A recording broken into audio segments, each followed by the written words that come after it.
We got somebody here called Creationist Crybaby that says there are questions about the beginning of the universe. However, the alternate is not automatically Jesus, especially with zero evidence. That's God of the gaps. That damn microphone's making some sporadic noise over there, Vaughn. But I was going to answer like this. Unfortunately for you, Creationist Crybaby, there are billions of people that live in the world today, and since the dawn of time, who've accepted the full-on evidence that there is a higher power or more.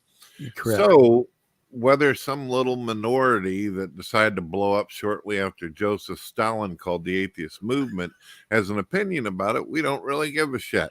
Well, here's the thing about it. You know, they all time want proof. Okay, I'll give you proof. I'll give you rock solid proof right now. The CIA and the United States Army collaborated and found that there is, in fact, a realm outside of space and time where God, or gods in my case, could easily exist. That's number one. But number two is your buddy CBS News, which I don't think anybody would claim to be a conservative outlet.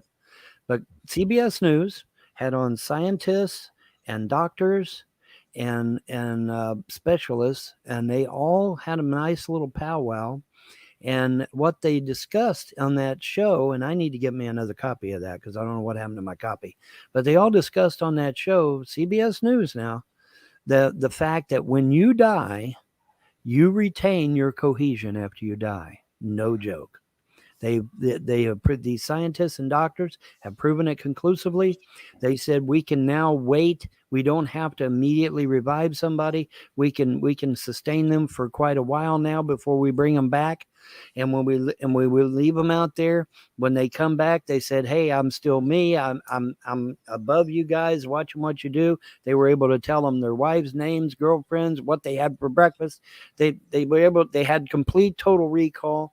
But the key part is that they retained their cohesion and they retained their identity after they died, days even after they died.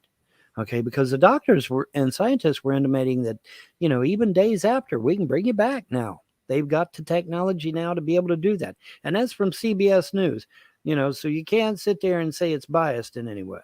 That's from CBS News. Okay, so when you die, you're still you, man. You're still you. Okay, period. And like I said, the CIA and the United States Army have proven that there is indeed a realm outside of space and time. Okay, so not only is there a god or gods, but there's also the fact that you still carry on after you leave this mortal coil. You're still you, man. You're still you. Well, Vaughn, I got something interesting for you. I brought this up with non-believers a while back, but you know what DMT is, don't you? DMT, that's a kind of a chemical, isn't it? Yeah, it's a chemical that releases in the brain just as a person is about to die. Right. It's a chemical that protects us from just unbelievable amounts of pain and trauma. Right. Now, what my question for atheists is, and they still to this day haven't answered it, is can they explain naturally, without a god, without some kind of life form or power, how nature would know when we're going to die and produce a chemical to make us die peacefully with euphoria? How would nature know to do that? Well, I'm still waiting for them to explain to me how the exact same chemical compounds can make me love somebody over here and hate somebody over here. Same chemicals, same exact chemical process, no different. They've already shown, because I checked, man, no different. Same exact chemical process in their brain, and I can love this one person, I can hate this other person. How is that possible? Well, you can't explain that with scientific means. There's no way, because it's not scientific. It's not scientific. And now that, like I said, now we know that we retain our cohesion after we die. There's obviously more involved there than just the physical realm, right? Absolutely. Creationist Crybaby says that the creationists, I'll put it up on the screen for everybody to see. The creationists focus on the Big Bang and abiogenesis are a deflection from the vast amount of scientific evidence supporting evolution.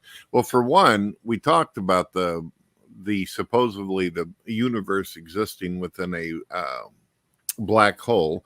Right. You've also talked about how when people They believe that they're dead. They're actually having out of body experiences. And I just spoke of DMT, and we've talked about our energy transference when our physical body's gone.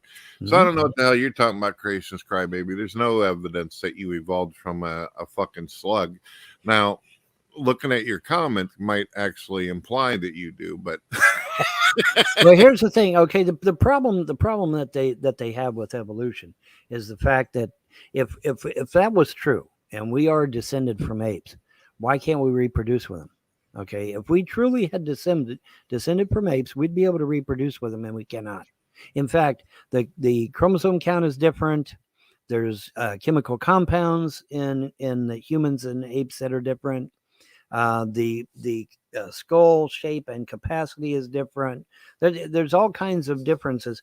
I guess they feel that just because we're both bipedal hominids, that somehow that makes it there's a link somehow. It's just like this one retard said, "Oh, well, you're related to a banana and you're related to this." No, no, no, no. What it is, okay, everything on this earth is carbon based, okay? And because it's carbon based, they want to try and link us to everything else on the planet. And that's not necessarily the case. Yes, everything on the planet is carbon based, so far as we know right now, anyway. But that does not make me the ancestor of banana. Okay, it doesn't. Sorry, it just doesn't. But that they've actually floated that idea that we're related to plants now, Brett. So you related to a tulip or a daisy or?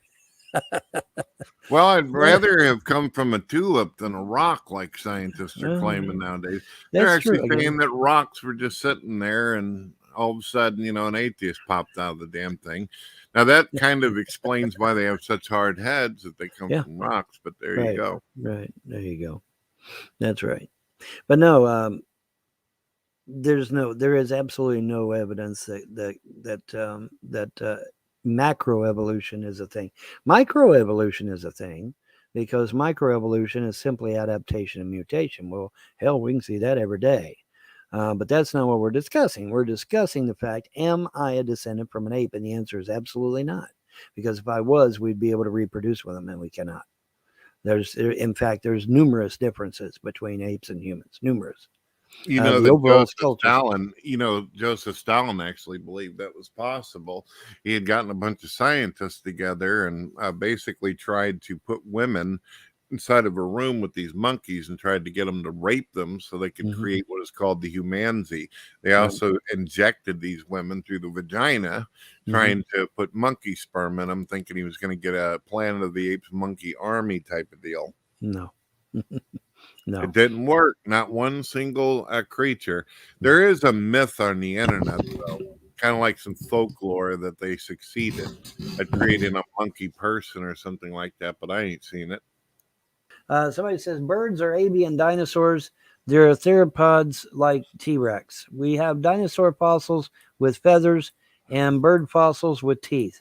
And the skeletal similarities are amazing. Okay, wrong. Let me tell you what the truth is. Yes, there is a prehistoric bird called Opteropteryx. Okay. But here's what happens is guess who eats the Opteropteryx? Oh, dinosaurs do. Carnivore dinosaurs like T-Rex. Okay, so guess what happens when a T-Rex eats an Opteropteryx? Guess what? Oh, there's going to be feathers laying around all over the place because he just got through eating a damn bird. Okay, so these dumbass scientists, oh, we found feathers here next to this T-Rex, so he must have had feathers on his body or some shit. I am not making this shit up. They literally did that. They literally did that. But if you look up the original word of dinosaur, it means terrible lizard or giant lizard or something to that effect. Okay, lizards are a cold-blooded animal.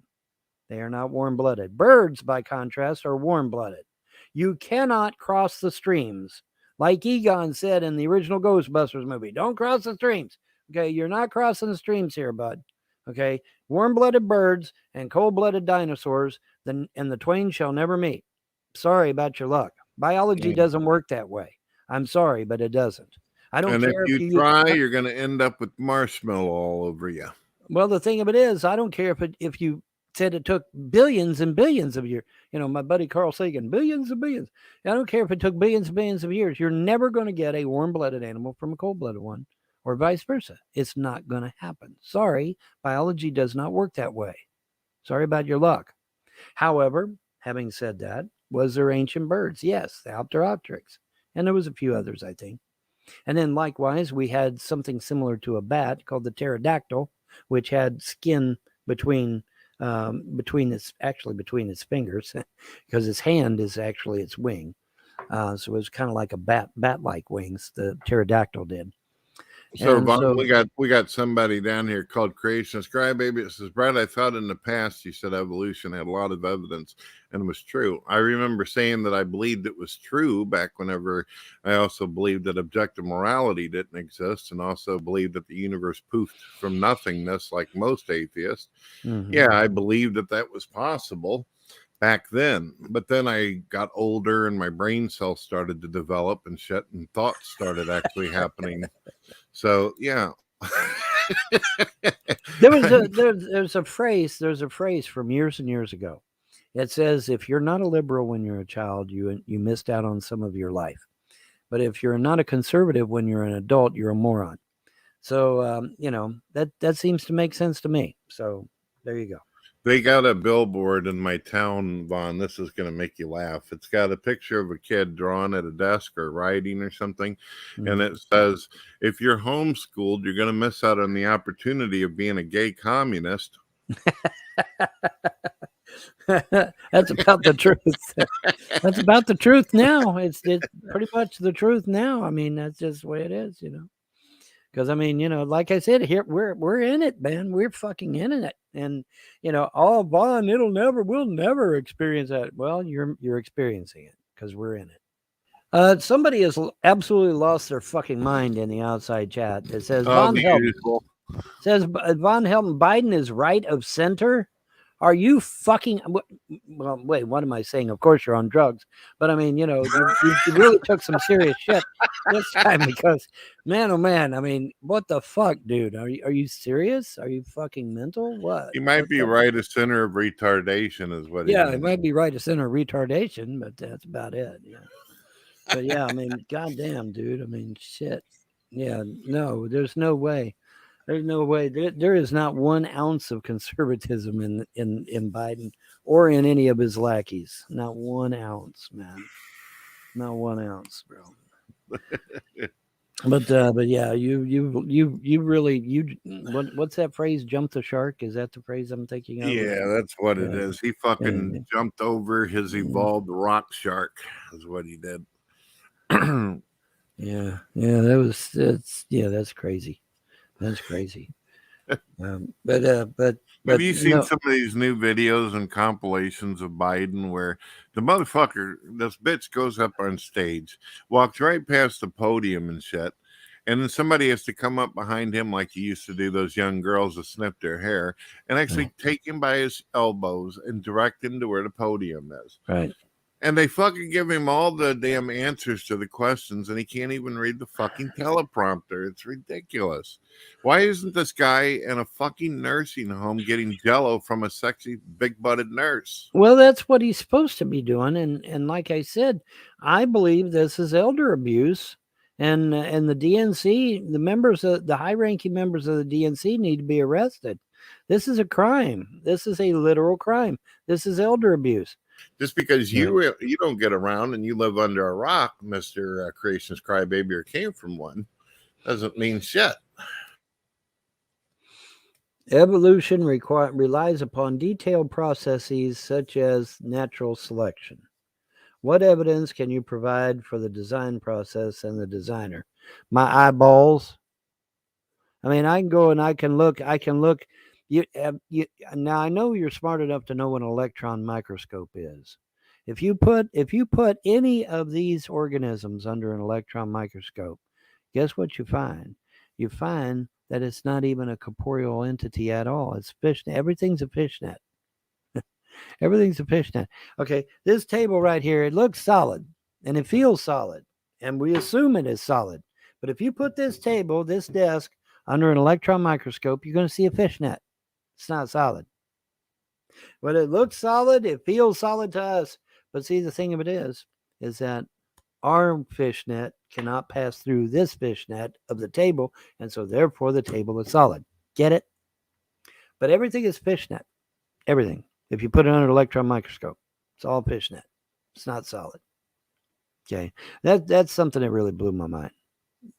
I was very amazed by that. I was not expecting that shit. But yeah, everything's a fishnet. There's nothing solid. Look Mine. at this shit here, man. Look at this retardation.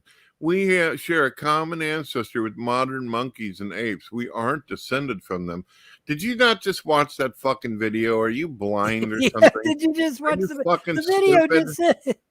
I'm not trying to be fucking bigoted or hateful, but man, I just put the visual and a fucking badass rock song along with Right. it, and you still ain't figured that out. What do you think? You're a turd descended from the toilet? Unbelievable. We got another question out here real quick. Can you name one prominent proponent of intelligent design who isn't of the Abrahamic religion creationist? Sure. Hold on one second. Damn. See, I got all this ready because atheists are so robotic and so programmed. Yeah, well, you deal with them a lot more than I do, so you got that shit handy. I don't have it handy. I hear you. Here we go. Here's a proponent. Let's get rid of that fucking thing. There we go. There you go. Albert Einstein says, the more I study science, the more I believe in God. Right. And he wasn't some kind of Abrahamic guy or whatever. Right. Also, we got the guy who came up with the Big Bang Theory, a Catholic. Also, we got Charles Darwin himself stating that evolution would not work without an intelligent designer or higher power. Well, he actually said higher power, higher mind and all that. But he was talking about God. Darwin believed in God, ladies and gentlemen. And he's the guy who came up with the shit. So you lose. Right. That's 10,000 points for Brett Keane and none for you. You fucking retard. Sorry. I'm still buzzing a little bit from 2 days ago. Unbelievable. Right.